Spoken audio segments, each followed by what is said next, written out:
हरे कृष्ण माता जी, प्रणाम माता जी। हरे कृष्ण, प्रणाम माता जी। हरे हरे कृष्ण, कृष्ण माता जी, प्रणाम माता जी। हरे कृष्ण। हरे कृष्ण, हरे कृष्ण, प्रणाम। हरे कृष्ण माता जी। हरे हरे कृष्ण, कृष्ण प्रणम माता जी। ഹരേ കൃഷ്ണ മാതാജി. അപ്പൊ നമുക്ക് തുടങ്ങിയാലോ? ശരി. ഹരേ കൃഷ്ണ മാതാ जी। हरे कृष्ण। ഓം നമോ ഭഗവതേ വാസുദേവായ. ഓം നമോ ഭഗവതേ വാസുദേവായ. ഓം നമോ ഭഗവതേ വാസുദേവായ. ഓം അജ്ഞാനതിമിരാന്തസ്യ ജ്ഞാനാഞ്ജനശലാകയാ ചക്ഷുരന്മീലിതം യേന തസ്മൈ ശ്രീ ഗുരവേ നമഃ. ശ്രീചൈതന്യമനോഭീഷ്ടം സ്ഥാപിതം യേന ഭൂതലേ സ്വയം രൂപഗദാ മഹ്യം ദദാതി സ്വപദാന്തികം. വന്ദേഹം ശ്രീഗുരൂൻ ശ്രീയുതപദകമലം ശ്രീഗുരൂൻ വൈഷ്ണവാംശ ശ്രീരൂപം സാഗ്രജാതം സഹഗണ രഘുനാഥാന്വിതം തം സജീവം സാദ്വൈതം സാവധൂതം പരിജന സഹിതം കൃഷ്ണ ചൈതന്യദേവം ശ്രീരാധാകൃഷ്ണപാദാൻ സഹഗണ ലളിതാ ശ്രീവിശാഖാന്വിതാംശ. ഹേ കൃഷ്ണ കരുണാ സിന്ധോ ദീനബന്ധോ ജഗത്പദേ ഗോപേശ ഗോപികാന്ത രാധാകാന്ത നമോസ്തുതേ. തപ്തകാഞ്ചന ഗൗരാംഗീ രാധേ വൃന്ദാവനേശ്വരി വൃഷഭാനുസുതേ ദേവി പ്രണമാമി ഹരിപ്രിയേ. വാഞ്ചാകൽപതരുഭ്യശ്ച കൃപാ സിന്ധുഭ്യൈവ പതിതാനാം പാവനേഭ്യോ വൈഷ്ണവേഭ്യോ നമോ നമഃ. ജയ ശ്രീകൃഷ്ണ ചൈതന്യ പ്രഭു നിത്യാനന്ദ ശ്രീ അദ്വൈത ഗദാധര ശ്രീവാസാദി ഗൗരഭക്തവൃന്ദ. നമാവോം വിഷ്ണുപാദായ കൃഷ്ണപ്രഷ്ടായ ഭൂതലേ ശ്രീമതേ ജയപതാക സ്വാമിനിധി നാമിനെ നമസ്തേ. നമാചാര്യപാദായ നിധായ കൃപാപ്രദായിനെ നഗരഗദാഗ്രാമദായ ഗൗരഗദാദാമദായ നഗരഗ്രാമധാരിണേ. നമാവോം വിഷ്ണുപാദായ കൃഷ്ണപ്രഷ്ടായ ഭൂതലേ ശ്രീമതേ ഭക്തിവേദാന്ത സ്വാമിനിധി നാമിനെ നമസ്തേ. സാരസ്വതേ ദേവേ ഗൗരവാണി പ്രചാരിണേ നിർവിശേഷ ശൂന്യവാദി പാശ്ചാത്യദേശധാരിണേ. ജയ ശ്രീകൃഷ്ണ ചൈതന്യ പ്രഭു നിത്യാനന്ദ ശ്രീ അദ്വൈത ഗദാധര ശ്രീവാസാദി ഗൗരഭക്തവൃന്ദ. ഹരേ കൃഷ്ണ കൃഷ്ണ കൃഷ്ണ ഹരേ ഹരേ. ഹരേ രാമ രാമ രാമ ഹരേ ഹരേ. ഹരേ കൃഷ്ണ കൃഷ്ണ കൃഷ്ണ ഹരേ ഹരേ. ഹരേ രാമ രാമ രാമ ഹരേ ഹരേ. ഹരേ കൃഷ്ണ കൃഷ്ണ കൃഷ്ണ ഹരേ ഹരേ. ഹരേ രാമ രാമ രാമ ഹരേ ഹരേ. ഹരേ കൃഷ്ണ. അന്താരാഷ്ട്ര കൃഷ്ണ ബൗദ്ധ സമിതി മാംഗ്ലൂരു ഭഗവത്ഗീത യഥാരൂപം ലെവൽ 2 ക്ലാസ്സിലേക്ക് എല്ലാവർക്കും സ്വാഗതം. ഹരേ കൃഷ്ണ. ഹരേ കൃഷ്ണ. അപ്പൊ കുറച്ച് ദിവസം ഒഴിവ് കിട്ടി, ആ സന്തോഷത്തിൽ ഇരിക്കായിരുന്നു. ഇനി നമ്മൾക്ക് വലിയ സന്തോഷത്തോടുകൂടി ലെവൽ 2 ക്ലാസ്സിലേക്ക് പോകാം. ഇപ്പൊ ഭഗവാന്റെ കാരുണ്യം കൂടുതൽ ഉള്ളതുകൊണ്ട് പെട്ടെന്ന് ഭഗവത്ഗീത മനസ്സിലാക്കാൻ സാധിക്കും. വളരെ സന്തോഷത്തോടുകൂടി നമുക്ക് ഒന്നുകൂടി വിശദമായിട്ട് ഓരോ ശ്ലോകങ്ങളും വിശദമായിട്ട് നമുക്ക് മനസ്സിലാക്കാം. എല്ലാവരും റെഡി അല്ലേ? റെഡി. ഹരേ കൃഷ്ണ. അപ്പൊ വളരെ സന്തോഷം, എല്ലാവരും നല്ല സന്തോഷത്തോടെ ഒന്ന് മനസ്സിലായി. അപ്പൊ നമ്മൾക്ക് ഭഗവത്ഗീത യഥാരൂപം അധ്യായം 1 കുരുക്ഷേത്ര യുദ്ധക്കളത്തിലെ സൈന്യ നിരീക്ഷണം. കഴിഞ്ഞ പ്രാവശ്യം നമ്മൾ ഓരോ അധ്യായവും കാണാതെ പഠിച്ചു വെച്ചാണ്. എത്ര അധ്യായം ഉണ്ട് അത് ഓർമ്മയുണ്ടോ? 18. 18 അധ്യായം ഉണ്ട് അല്ലെ? ഭഗവാൻ 18. അത് നമ്മൾ കഴിഞ്ഞ പ്രാവശ്യം 18 ദിവസം കൊണ്ട് നമ്മുടെ ഒരു യജ്ഞമായിരുന്നു അല്ലെ? എങ്ങനെയാണ് അത് 18 ദിവസം കൊണ്ട് തീർക്കുന്നത്? നിങ്ങൾക്കും ഒരു ഇതുണ്ടായിരുന്നു, ഞങ്ങളും അതിന്റെ പിന്നാലെ. പക്ഷെ നിങ്ങളൊപ്പം ഓടി എത്തിയത് കാരണം ഞങ്ങൾക്ക് ഒരു വിഷമല്ലാണ്ട് ആ 18 അധ്യായം 18 ദിവസം കൊണ്ട് വളരെ സന്തോഷമായിട്ട് തീർക്കാൻ സാധിച്ചു. ഭയങ്കര നല്ല നല്ല ഒരു ടീം വർക്കായിരുന്നു നമ്മുടെ. അപ്പൊ എല്ലാവരും ഒപ്പത്തിനൊപ്പം നിന്നതുകൊണ്ട് വളരെ ഈസി ആയിട്ട് നമ്മൾക്ക് അത് തീർക്കാൻ സാധിച്ചു. എല്ലാത്തിനും ഭഗവാന്റെ ഒരു കാരുണ്യം ഉണ്ടായിരുന്നു അല്ലെ? ഭഗവാന്റെ ആ കാരുണ്യത്തോടു കൂടി നമ്മൾ വേഗം അത് 18 ദിവസം പോയതറിഞ്ഞില്ല. എല്ലാവർക്കും വിഷമായിരുന്നു. ലാസ്റ്റ് ദിവസമായപ്പോള് എല്ലാവർക്കും വിഷമായിരുന്നു. അപ്പൊ മനസ്സിലായി ഭഗവാന്റെ കാര്യങ്ങൾ പഠിക്കാനായിട്ട് നമ്മൾക്ക് ഭയങ്കര ഒരു സന്തോഷവും ഒരു രുചിയും ഒക്കെ വന്നു തുടങ്ങിയെന്ന് അതിൽ നിന്ന് മനസ്സിലായി. ഇപ്പൊ നമ്മള് അങ്ങനെയുള്ള ഒരു ഒട്ടപ്പാച്ചിലല്ല, പക്ഷെ എല്ലാം ഒന്ന് വിശദമായിട്ട് അറിഞ്ഞറിഞ്ഞ് പോവാം. അപ്പൊ മാതാജി പറയുകയും ചെയ്ത് ഇത് കൂടാതെ ഒരു സ്റ്റഡി ക്ലാസ്സും കൂടി വരുന്നുണ്ട്. അപ്പൊ ഒന്ന് ആലോചിച്ച് നോക്കിയേ, എത്ര കാരുണ്യത്തോടുകൂടിയാണ് ഗുരുക്കന്മാർ ഓരോന്ന് പ്ലാൻ ചെയ്യുന്നത്. അപ്പൊ നമ്മള് അതിനൊപ്പം ഭഗവാനോട് നന്ദി പറഞ്ഞുകൊണ്ട് നമുക്ക് ക്ലാസ് തുടങ്ങാം. ഹരേ കൃഷ്ണ. ഓം നമോ ഭഗവതേ വാസുദേവായ. ഓം നമോ ഭഗവതേ വാസുദേവായ. ഓം നമോ ഭഗവതേ വാസുദേവായ. അർജുന വിഷാദ യോഗം, അതാണ് നമ്മുടെ ആദ്യത്തെ അധ്യായം. അതിന് കൂടാതെ വേറൊരു പേരും കൂടി ഉണ്ടായിരുന്നു, ഓർമ്മയുണ്ടോ എല്ലാവർക്കും? കുരുക്ഷേത്ര യുദ്ധകളത്തിലെ സൈന്യ നിരീക്ഷണം. കുരുക്ഷേത്ര യുദ്ധകളത്തിലെ സൈന്യ നിരീക്ഷണം. അർജുനൻ സൈന്യത്തിന് നിരീക്ഷിക്കണതായിരുന്നു. അപ്പൊ അതുകൊണ്ടാണ്, അത് കണ്ടിട്ടാണ് അർജുന് വിഷാദം വരാൻ കാരണം, അല്ലെ? ഇവിടെ പറഞ്ഞു, ഇവിടെ ആരൊക്കെയാണ്? ധൃതരാഷ്ട്ര മന്ത്രിയുടെ പേര് ആരാണ് വിവരിച്ചു കൊടുത്തിരുന്ന ആള്? സഞ്ജയൻ. അടുത്തത് ഭഗവാൻ ശ്രീകൃഷ്ണൻ, അർജുനൻ. അപ്പൊ പലരുടെയും ആ മുഖഭാവമാണ്. അർജുനാണ് വിഷാദത്തിന് അടിമപ്പെടുകയാണ് ചെയ്യണ ഈ ഒരു അധ്യായത്തില്. അതിൽ നിന്ന് എങ്ങനെ കരകയറാമെന്നാണ് ഭഗവാൻ ഗീതയിലൂടെ ഉപദേശിച്ചു കൊടുത്തത്, അല്ലെ? എന്ത് ഉപദേശിച്ചു കൊടുത്തു? ഈ ഭഗവത്ഗീത ഭഗവാന്റെ ഗീതമാണ്. ഭഗവത്ഗീത എന്നാല് ഭഗവാന്റെ ഗീതം പാട്ട്, ഭഗവാന്റെ ഗീതം. അതായത് ഭഗവാൻ ശ്രീകൃഷ്ണൻ സുഹൃത്തായ അർജുനനെ യുദ്ധക്കളത്തിൽ വെച്ച്, യുദ്ധക്കളത്തിൽ എന്നുള്ള എവിടെ പ്രാധാന്യമുണ്ട്? നമ്മുടെ ജീവിതം തന്നെ ഒരു ഭവസാഗരമാണ്. അവിടെ ഡെയിലി യുദ്ധം നടന്നുകൊണ്ടിരിക്കുകയാണ്. അപ്പൊ ഈ ഓരോ ഉപദേശങ്ങളും നമ്മുടെ ജീവിതത്തിൽ എങ്ങനെ പ്രാവർത്തികമാക്കാം എന്ന് തെളിയിക്കുന്നതാണ് ഓരോ ഉപദേശവും. അത് കുറച്ചൊക്കെ നമുക്ക് മനസ്സിലായി. ഇനി ഓരോ ശ്ലോകങ്ങളും വരുമ്പോൾ വിചാരിക്കും, ഓ ഇതൊക്കെ എൻ്റെ ജീവിതത്തിലും നടക്കും, നടക്കാനിരിക്കാനാണ്, നടന്നു കഴിഞ്ഞതാണ്. അങ്ങനെയൊക്കെ നമ്മൾക്ക് ഓരോ ആലോചനകൾ വരും. അപ്പൊ ഭഗവത്ഗീത 5000 വർഷങ്ങൾക്ക് മുമ്പ് ഭഗവാൻ കൗരവരും പാണ്ഡവരും തമ്മിലുള്ള നടന്ന യുദ്ധക്കളത്തിൽ വെച്ച് ഭഗവാൻ അർജുനന് വിവരിച്ചു കൊടുത്തതാണ്. അതായത് ഒരേ വംശപരമ്പരയിൽപ്പെട്ട കൗരവരും പാണ്ഡവരും തമ്മിൽ രാജ്യഭരണത്തിന് വേണ്ടിയിട്ട്, അല്ലെ? ഇപ്പോഴും നമ്മുടെ ഓരോ സമൂഹത്തിലും നടക്കുന്ന കാര്യമാണ്. രാജ്യഭരണത്തിന് വേണ്ടി യുദ്ധം ചെയ്യേണ്ട ഒരവസ്ഥ വന്നപ്പോൾ എന്തായത്? തങ്ങളുടെ അവകാശപ്പെട്ട രാജ്യം വനവാസത്തിനും അത് കഴിഞ്ഞിട്ട് അജ്ഞാതവാസത്തിനും ഒക്കെ ശേഷം കൗരവര് തിരിച്ചു നൽകാതെ ആയപ്പോൾ യുദ്ധം തന്നെയാണ് ഏറ്റവും അനുയോജ്യമായത് എന്നൊരു ഘട്ടം വന്നപ്പോൾ ഒരു വീട് വെക്കാൻ പോലും സ്ഥലം കൊടുക്കില്ല, ഭൂമി നൽകില്ല എന്ന് ദുര്യോധനൻ തീർത്ത് പറഞ്ഞപ്പോൾ ഭഗവാൻ തന്നെ ഇടപെട്ട് അതിന് മധ്യസ്ഥനായിട്ട് പോവുകയും ചെയ്തു.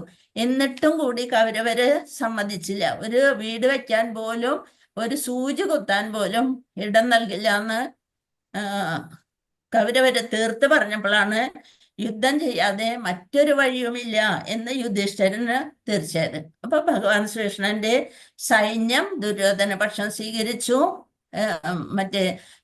ഭഗവാന് മാത്രം മതിയെന്ന് പാണ്ഡവപക്ഷവും തീരുമാനിച്ചു. അങ്ങനെ പാണ്ഡവര് സന്തോഷമായി, കൗരവർക്ക് അതിലേറെ സന്തോഷമായി. അപ്പൊ വില്ലാളി വീരനായ അർജുനൻ വളരെ സന്തോഷത്തോടെ ഉത്സാഹത്തോടെ സാരഥിയായ കൃഷ്ണനുമൊത്ത്, ഭഗവാൻ ശ്രീകൃഷ്ണൻ ആയുധമെടുക്കില്ല, വെറും ഒരു സാരഥിയായി തീരും. അപ്പൊ ഭക്തന് വേണ്ടിയിട്ട് ഭഗവാൻ എന്തും ചെയ്യാൻ തയ്യാറാണെന്ന് കാണിക്കുന്ന ഒരു റോളാണ് ഇവിടെ ഭഗവാൻ ശ്രീകൃഷ്ണന്റെ കൂടെ ഉണ്ട് എന്ന് പറഞ്ഞുകൊണ്ട്. അതായത് നമ്മളുടെ ഇന്ദ്രിയങ്ങളെ നയിക്കുന്നത് ഭഗവാന്റെ സാരഥ്യം തന്നെയാണ്. അപ്പൊ അതും ഇതിൽ നിന്ന് മനസ്സിലാക്കണം. യുദ്ധത്തിന്റെയൊക്കെ കാഹളം മുഴങ്ങി യുദ്ധഭൂമിയിൽ വെച്ചിട്ട് യുദ്ധത്തിന്റെ കാഹളം മുഴങ്ങി അത്രയും ഊർജസ്വലനായിട്ട് വില്ലാളി വീരനായ അർജുനൻ വരികയാണ് യുദ്ധത്തിന്.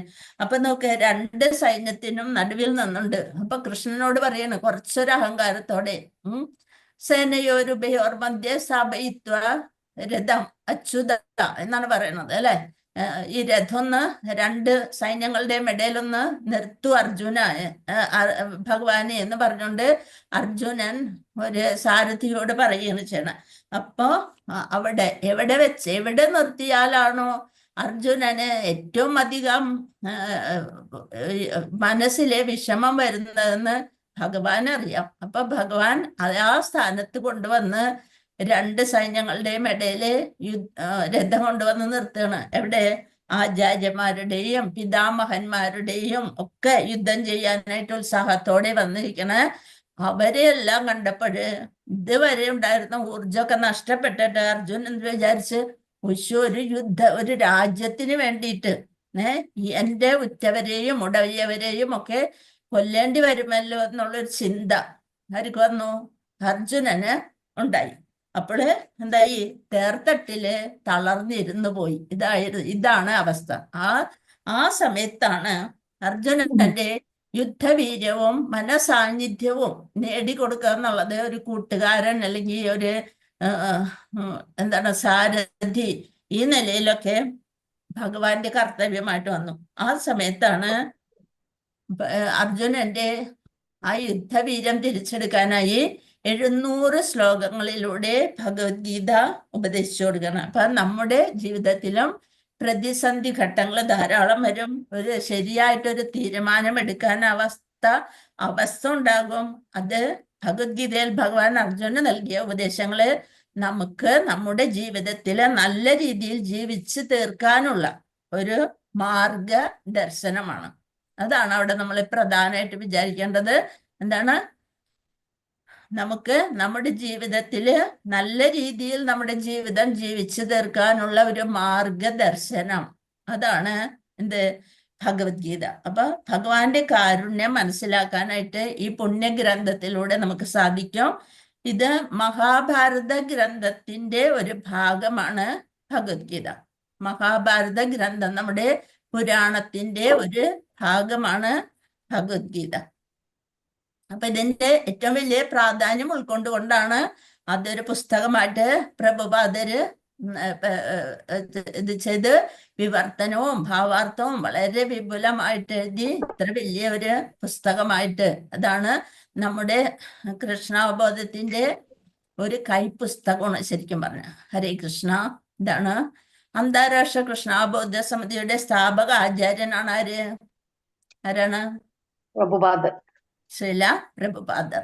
കൃഷ്ണ കൃപാമൂർത്തി ദിവ്യ പൂജ്യ ശ്രീമതി ശ്രീ ഭക്തി വേദാന്ത സ്വാമി പ്രഭുപാദർ. അത്രാണ് പ്രഭുപാദരുടെ മുഴുവൻ പേര്. ശ്രീമദേസി ഭക്തി വേദാന്തി ശ്രീല പ്രഭുപാദര്. അതാണ് ആ വ്യാഖ്യാനത്തിന് അടിസ്ഥാനമാക്കിയിട്ടുള്ളത്. ഈ ഇവിടെ കൊടുത്തിട്ടുണ്ട്. ആരൊക്കെ ഇതുകളാണ് അടിസ്ഥാനമായിട്ട് എഴുതിയിട്ടുള്ളത്. അതായത് ശ്രീല ബലദേവ് വിദ്യാഭൂഷൺ, ശ്രീല വിശ്വനാഥ് ചക്രവർത്തി ഠാക്കൂർ, പിന്നെ ശ്രീധരസ്വാമി, ശ്രീപാദ രാമാനുജാചാര്യ, ഇവരെയാണ്, അതായത് നമ്മുടെ പരമ്പരയിലുള്ള അവരെയാണ് അതിന്റെ ആ ഗുരുക്കന്മാരുടെ അഭിപ്രായങ്ങളായി അടിസ്ഥാനപ്പെടുത്തിയിട്ടാണ് ശ്രീമദ് ഭഗവത്ഗീത യഥാരൂപം ശ്രീ A.C. ഭക്തിവേദാന്ത സ്വാമി പ്രഭുപാദര് വ്യാഖ്യാനത്തിന് അടിസ്ഥാനമാക്കിയത് ആ ഗുരുക്കന്മാരുടെ കൃതികളാണ്. ഹരേ കൃഷ്ണ. ഇനി നമ്മള് എപ്പോഴും ക്ലാസ് തുടങ്ങുന്നതിന് മുമ്പ് ഒരു മംഗളാചരണം പാടും അല്ലെ? അത് നമുക്കൊന്ന് നോക്കാം. ഹരേ കൃഷ്ണ. പോയ സ്ക്രീനിന്റെ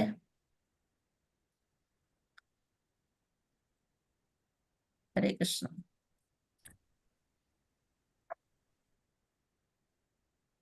കാണുന്നുണ്ടോ മാതാജി?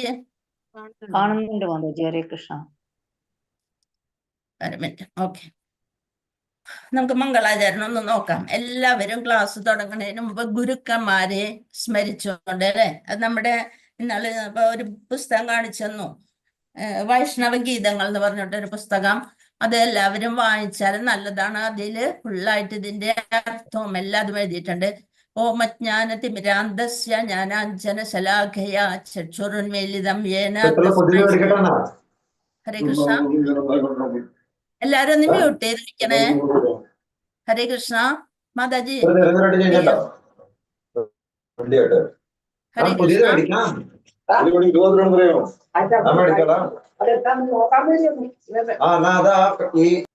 ഹരേ കൃഷ്ണ. മ്യൂട്ട് ചെയ്ത് വെക്കണേ. ഹരേഷ് മാതാജി. ഒന്ന് ശ്രദ്ധിക്കണേ മാതാജി, ഹരേഷ്. അല്ലെങ്കിൽ ബാക്കിയുള്ളവർക്ക് എല്ലാവർക്കും ബുദ്ധിമുട്ടാവും. അപ്പൊ മംഗളാചരണം ഇവിടെ കൊടുത്തിട്ടുണ്ട്. ഞാൻ നാളെ ഈ ഗ്രൂപ്പിൽ ഇട്ടിരിക്കാം ആദ്യം അതിന്റെ മീനിങ് ഒക്കെ കേട്ടോ. അപ്പൊ നമുക്കത് വായിച്ചു നോക്കാം. എപ്പോഴും ഗുരുക്കന്മാരെ വണങ്ങിക്കൊണ്ടാണ് നമ്മൾ ക്ലാസ് തുടങ്ങേണ്ടതും എന്ത് ചെയ്യുമ്പോഴും. ശ്രീലപ്രഭുവാദരെ പറ്റി നമ്മൾ കഴിഞ്ഞ ക്ലാസ്സിൽ നന്നായിട്ട് വിവരിച്ച് പറഞ്ഞു കഴിഞ്ഞതാണ്. ഇനി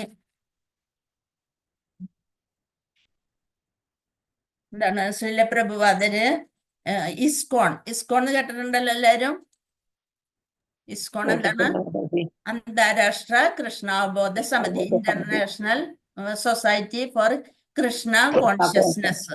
അതാണ് ഇസ്കോൺ. ഇനിയിപ്പോ ഈ ഇസ്കോണിലെ പ്രഭുക്കന്മാരുടെ അല്ലെങ്കിൽ ഗുരുക്കന്മാരുടെ കാരുണ്യം കൊണ്ടാണ് നമ്മൾ ഇത്ര വിശദമായിട്ട് ഭഗവത്ഗീത യഥാരൂപം പഠിക്കാൻ സാധിക്കുന്നത്. നാമനിഷ്ഠ പ്രഭുജിയുടെ കാരുണ്യം കൊണ്ട് ഇത്രയും വലിയ ഒരു യജ്ഞം പോലെയാണ് അദ്ദേഹം ഈ ലിങ്കൊക്കെ ഫ്രീ ആയിട്ടാണ് ഇത് വിവരിച്ച് ഇത്ര നന്നായിട്ട് പഠിക്കാനുള്ള ഒരു ചാൻസ് തരുന്നത്. അപ്പൊ അത് ശ്രീലപ്രഭുപാദരുടെ കാരുണ്യമാണ് നമ്മൾക്ക് ഇത്ര നല്ല വിവർത്തനവും ഭാവാർത്ഥവും ഒക്കെ ആയിട്ട്. അപ്പൊ അതുകൊണ്ടാണ് ഈ പുസ്തകം എന്തായാലും എല്ലാവരും വാങ്ങിക്കണം എന്ന് പറയുന്നത്.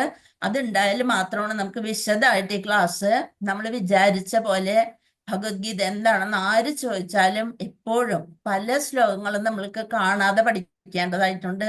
അപ്പൊ അതുകൊണ്ട് അത് വളരെ ശ്രദ്ധയോടുകൂടി ഭഗവാനില് നല്ല ഉറച്ച വിശ്വാസത്തോടു കൂടി നമുക്ക് ഈ ക്ലാസ്സിൽ മുന്നേറണം. ഇപ്പൊ ശ്രീലപ്രഭുപാദരാണ് അന്താരാഷ്ട്ര കൃഷ്ണാവബോധ സമിതിയുടെ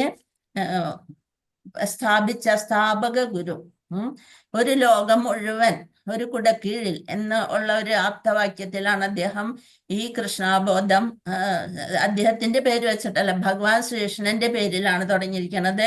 ISKCON International Society for Krishna Consciousness, അതായത് കൃഷ്ണാവബോധം ലോകമെമ്പാടും പ്രചരിപ്പിക്കുന്നതിനായി രൂപം കൊണ്ടതാണ് കൃഷ്ണാവബോധ സമിതി. അപ്പൊ ആദ്യ പുരുഷനായ ഭഗവാൻ ശ്രീകൃഷ്ണനെയാണ് നമ്മൾ പരമദൈവമായി അംഗീകരിക്കണം. ഇതാണ് കൃഷ്ണാവബോധം. നമ്മളുടെ ഉള്ളിലുള്ള അവബോധത്തെ ഭഗവാനിലേക്ക് തിരിച്ചുവിടുക. എല്ലാവരുടെ ഉള്ളിൽ ഒരു അവബോധമുണ്ട്, അത് ഭഗവാനിലേക്ക് തിരിച്ചുവിടുക. അതാണ് ഈ ബോധത്തിലൂടെയാണ് നമുക്ക് ആത്മസാക്ഷാത്കാരം നേടാൻ സാധിക്കുക. അപ്പൊ അതിന്റെ ആ സമിതി, അപ്പൊ ഇതിന് എല്ലാത്തിനും ഒരു സമിതി വേണം അല്ലെ. കൃത്യമായ ഒരു ചട്ടക്കൂടുണ്ടായിരിക്കണം. എന്തൊരു ഇതുണ്ടെങ്കിലും അതൊരു സൊസൈറ്റി ആയിട്ട് അദ്ദേഹം വളർത്തി. അതിന്റെ സ്ഥാപക ആചാര്യനാണ് ദിവ്യ പൂജ്യ AC ഭക്തി വേദാന്ത സ്വാമി പ്രഭുപാദർ. അപ്പൊ നമ്മള് ഇതില് 700 ശ്ലോകങ്ങളുണ്ട്. സംസ്കൃത ശ്ലോകങ്ങളുടെ വാക്കും അർത്ഥവും മലയാളത്തിലേക്ക് വിവർത്തനം ചെയ്തത് നമ്മുടെ ഈ ആചാര്യനാണ്, ശ്രീല ഭക്തിവേദാന്ത സ്വാമി പ്രഭുപാദർ. മാലോകർക്കെല്ലാം ഏകഭവനം പണിത യുഗ പുരുഷനാണ് ശ്രീ AC ഭക്തിവേദാന്ത സ്വാമി പ്രഭുപാദർ. അപ്പൊ അദ്ദേഹം 1896 കൽക്കത്തയിൽ ജനിച്ചത്. ഒരു വസ്ത്ര വ്യാപാരിയായിരുന്നു. അതൊക്കെ നമ്മൾ പഠിച്ച കാര്യങ്ങളാണ്. അച്ഛന്റെ പേര് ഗൗർമോഹൻ ഡേ, അമ്മ ശ്രീമതി രജനി. അപ്പൊ അഭയചരൺ എന്നായിരുന്നു ആദ്യത്തെ പേര്. അങ്ങനെ അദ്ദേഹം ഒരു വൈഷ്ണവ കുടുംബത്തിലാണ് ജനിച്ചത്. രാധാ ഗോവിന്ദ മന്ദിർ വീടിന് തൊട്ടടുത്തുണ്ടായിരുന്നു. അപ്പൊ കൽക്കത്തയില് ജഗന്നാഥ സ്വാമിയുടെ രഥോത്സവമൊക്കെ നടക്കുമ്പോൾ ഒരു കുട്ടി എന്ന നിലയ്ക്ക് കളിപ്പാട്ടത്തിന് പകരം എനിക്കൊരു രഥം ഉണ്ടാക്കി തരണം എന്നാണ് അച്ഛനോട് ആവശ്യപ്പെട്ടത്. അപ്പൊ അച്ഛൻ അതിന് വളരെ സന്തോഷത്തോടു കൂടി ഒരു രഥം ഉണ്ടാക്കി കൊടുത്തു. അപ്പൊ രഥത്തിന്റെ മാതൃകയിലുള്ള ഒരു 3 അടി ഉയരമുള്ള ഒരു വണ്ടിയൊക്കെ കണ്ടുപിടിച്ച് മകന് സമ്മാനിച്ചു. രണ്ടുപേരും കൂടി വളരെ ഭംഗിയായിട്ട് അത് അലങ്കരിച്ചു. കൂട്ടുകാരോടൊത്ത് രഥയാത്ര നടത്തി. അങ്ങനെ പിന്നെ അത് കഴിഞ്ഞിട്ട് സ്വാതന്ത്ര്യ സമരത്തിലൊക്കെ പങ്കെടുത്തു. നേതാജി സുഭാഷ് ചന്ദ്രബോസ് എന്റെ കൂടെയാണ് കോളേജ് വിദ്യാഭ്യാസമൊക്കെ നടത്തിയത്. അത് കഴിഞ്ഞിട്ട് സ്വാതന്ത്ര്യ സമരത്തിൽ ഗാന്ധിജിയുടെ കൂടെയായിരുന്നു. പക്ഷേ അദ്ദേഹത്തിന് തന്റെ ഗുരുവിനെ 1922 ആധ്യാത്മിക ഗുരുവായ ഭക്തി സിദ്ധാന്ത സരസ്വതി ഠാക്കൂർ മഹാരാജിനെ കണ്ടുമുട്ടി. കണ്ടപ്പോൾ തന്നെ അദ്ദേഹത്തിന് മനസ്സിലായി തന്റെ ലക്ഷ്യം മറ്റെന്തുവാണെന്ന്. അപ്പൊ വിദ്യാഭ്യാസമുള്ള അഭയചരണിനെ കൃഷ്ണബോധം ലോകമെമ്പാടും പ്രചരിപ്പിക്കാനായിട്ട് ഗുരു പറഞ്ഞു. ആ ഗുരുവിന്റെ വാക്കുകളെ ശിരസ വഹിച്ച്. പക്ഷെ അപ്പൊ പറഞ്ഞു, ഇന്ത്യക്ക് സ്വാതന്ത്ര്യം ലഭിച്ചിട്ടില്ല, പിന്നെ ഇത്ര വേഗം ഇതാണോ ഇപ്പൊ ഇത്ര വലിയ കാര്യം എന്നൊക്കെ മനസ്സിൽ ചിന്തിച്ചു ഗുരുവിനോട് പറഞ്ഞു. അപ്പൊ ഗുരു പറഞ്ഞു, ആര് ഭരിച്ചാലും നമ്മളുടെ അവബോധം ഭഗവാനിലേക്ക് തിരിച്ചുവിടണതാണ്, അതാണ് ഏറ്റവും വലിയ കാര്യം. ആര് ഭരിച്ചാലും കുഴപ്പമില്ല. അപ്പൊ ഗുരുവില് അഭയചരണാരവിന്ദിന് ഗുരുവില് ഭയങ്കര വിശ്വാസം ഉണ്ടായി. അങ്ങനെ ചൈതന്യ മഹാപ്രഭുവിന്റെ പരമ്പരയിൽ നിന്ന് വന്ന ഭക്തിവിനോദ് ഠാക്കൂറിന്റെ മകനായിരുന്നു ശ്രീല ഭക്തി സിദ്ധാന്ത സരസ്വതി ഠാക്കൂർ എന്ന ഗുരു തന്നെ. അപ്പൊ ആ ആത്മീയ ഗുരുവിൽ നിന്ന് ദീക്ഷ സ്വീകരിച്ചു. അദ്ദേഹം ശിഷ്യനായി ധാരാളം പുസ്തകങ്ങൾ അച്ചടിച്ചു, സ്വന്തം ബിസിനസ്സിൽ നിന്ന് ധനമൊക്കെ സമ്പാദിച്ചു. അത് കഴിഞ്ഞിട്ട് ബാക്ക് ടു ഗോഡ് അഹെഡ് എന്ന് പറഞ്ഞ കുറെ ദർശനം എന്ന ദ്വൈവാരിക പ്രസിദ്ധീകരിച്ചു. ധാരാളം പുസ്തകങ്ങൾ എഴുതി, ഭാഗവതത്തിന് വിവർത്തനം എഴുതി. ഇതെല്ലാം കഴിഞ്ഞിട്ട് പാശ്ചാത്യ നാടുകളിൽ പോയി കൃഷ്ണബോധം പ്രചരിപ്പിക്കാൻ ശ്രമിച്ചു. ഹിപ്പികളായ ആളുകളാണ് അന്ന് പാശ്ചാത്യ നാട്ടിലുണ്ടായത്. ഒരു പരിചയമില്ലാത്ത സ്ഥലത്ത് രാജ്യത്ത് പോയിട്ട് പാർക്കിലൊക്കെ ഹരേ കൃഷ്ണ മഹാമന്ത്ര ജപം ചൊല്ലിക്കൊണ്ട് അദ്ദേഹം ആ മന്ത്രത്തിന്റെ ശക്തി, അതാണ് ഏറ്റവും വലിയ ഒരു അനുഗ്രഹമായിട്ട് കിട്ടിയത്. ചൈതന്യ മഹാപ്രഭുവാണ് നമ്മുടെ ഈ 500 വർഷങ്ങൾക്ക് മുമ്പ് ഭഗവാൻ തന്നെ ചൈതന്യ മഹാപ്രഭുവിന്റെ രൂപത്തിൽ വന്ന് അവതരിച്ചിട്ട് നമുക്ക് ഹരേ കൃഷ്ണ മഹാമന്ത്രം തന്നത്. ആ മന്ത്രത്തിന്റെ ശക്തി കൊണ്ടാണ് ആ കീർത്തനത്തിൽ ആകൃഷ്ടരായി അതിൽ വളരെയധികം ആളുകളെ ശിഷ്യന്മാരായി കിട്ടി. യുവാക്കൾ അന്ന് മോശമായ രീതിയിലാണ് അവിടെ ജീവിതം നയിച്ചിരുന്നത്. ആ ഹിപ്പികളെ എല്ലാം ഹാപ്പികളാക്കാനായിട്ട് ശ്രീല പ്രഭുപാദർക്ക് സാധിച്ചു. അവരെല്ലാം ആ മോശപ്പെട്ട ജീവിതമൊക്കെ ഉപേക്ഷിച്ചിട്ട് ഹരേ കൃഷ്ണ പ്രസ്ഥാനത്തിൽ ചേർന്നു. 14 തവണ അദ്ദേഹം ആഗോളമായിട്ട് പര്യടനം നടത്തുകയുണ്ടായി. കൃഷ്ണബോധത്തെ പറ്റി ധാരാളം ആശ്രമങ്ങളും കൃഷ്ണബോധത്തിന്റെ കീഴില് ധാരാളം ആശ്രമങ്ങളും വിദ്യാലയങ്ങളും ക്ഷേത്രങ്ങളും കൃഷിസ്ഥലങ്ങളും മറ്റ് സ്ഥാപനങ്ങളും എല്ലാം ഇസ്കോണിന്റെ കീഴിൽ ഇപ്പൊ പ്രവർത്തിച്ചുകൊണ്ടിരിക്കുകയാണ്. ധാരാളം വിദേശീയര് തന്നെ നമ്മുടെ രാജ്യത്തിൽ വന്ന് കൃഷ്ണബോധം പ്രചരിപ്പിക്കുന്നുണ്ട്. നമ്മുടെ ജയപതാക സ്വാമി തന്നെ അതിന് ഉദാഹരണമാണ്. ഹരേ കൃഷ്ണ. അപ്പൊ അതീന്ദ്രിയ ആനന്ദമാണ് അവര് അനുഭവിക്കുന്നത്. ഇത്രയൊക്കെയാണ് പ്രഭുപാദരെ പറ്റി പറയാനുള്ളത്. ഗീത ഒരു അടിസ്ഥാന പ്രബോധന ഗ്രന്ഥമാണ്. ശ്രീല പ്രഭുപാദരുടെ അഭിപ്രായത്തില് ഭഗവത്ഗീത എന്ന് പറയുന്നത് അടിസ്ഥാന പ്രബോധന ഗ്രന്ഥമാണ്. ഭഗവത്ഗീത വളരെ ശ്രദ്ധയോടെ പഠിക്കണം.